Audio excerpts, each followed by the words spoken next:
योग सम्मत जीवन मन को शांत करने में महत्वपूर्ण भूमिका कैसे निभाता है। हमारा अस्तित्व शारीरिक, मानसिक और आत्मिक है।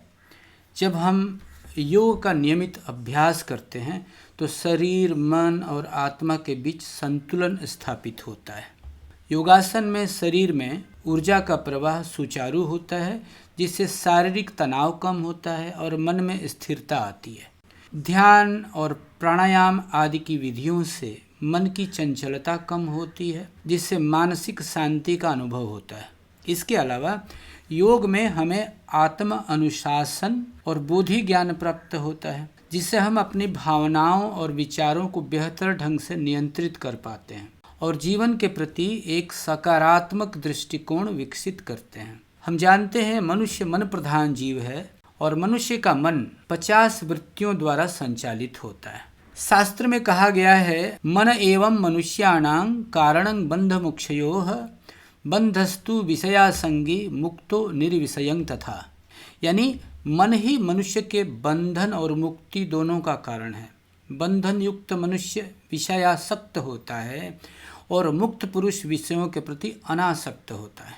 मानव मन एक विचित्र सत्ता है। यह हमारे दुखों और कष्टों का कारण है और आनंद का भी कारण है। यही बंधन का भी कारण है और मुक्ति का भी कारण है। मानव शरीर के द्वारा कार्यरत इस मन को अपनी सत्ता को बचाए रखने के लिए आभोगों की आवश्यकता होती है। मानव मन में 50 आभोग हैं।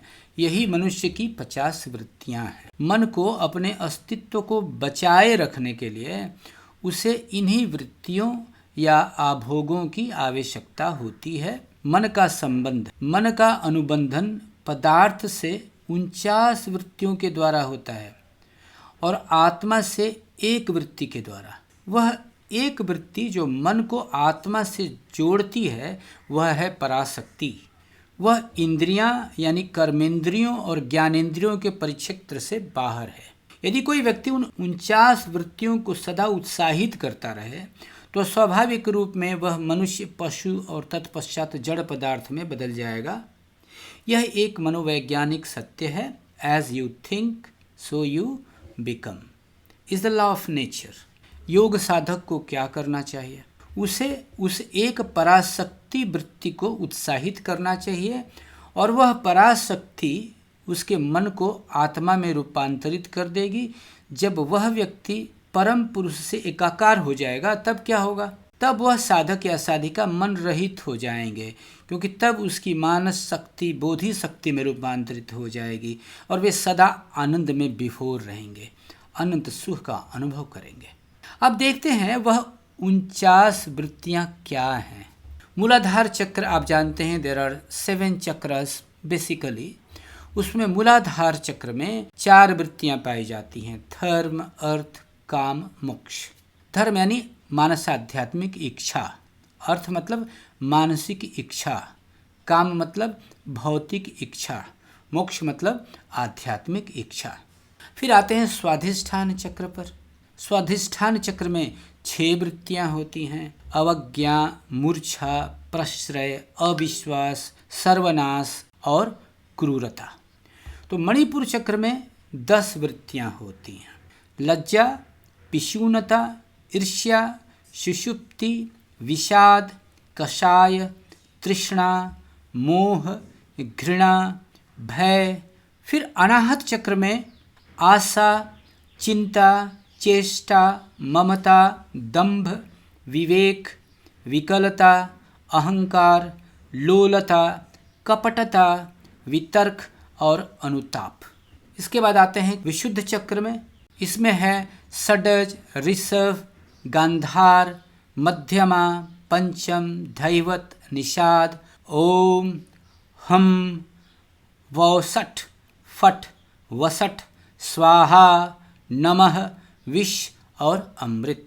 इसके बाद आज्ञा चक्र जो है, जो त्रिकुटी के सामने निहित है, उसमें 2 वृत्तियां पाई जाती हैं। उसमें 49वीं जो वृत्ति है वो है अपरा और 50वीं वृत्ति जो है वो है परा।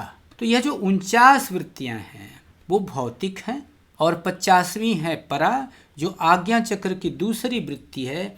और यह परा ही एकल वृत्ति है जिसका संबंध आध्यात्मिक ज्ञान से है, इंट्यूशनल नॉलेज से है, अनंत सुख का क्षेत्र है, आनंद का क्षेत्र है। सभी योग साधक साधिकाओं को स्मरण रखना चाहिए कि उन्हें उन 50 वृत्तियों को जो बंधन का कारण बनती हैं अनुत्साहित करना चाहिए और उस सूक्ष्मतम वृत्ति को, उस सटलेस्ट वृत्ति को, पराविद्या को उत्साहित करना चाहिए।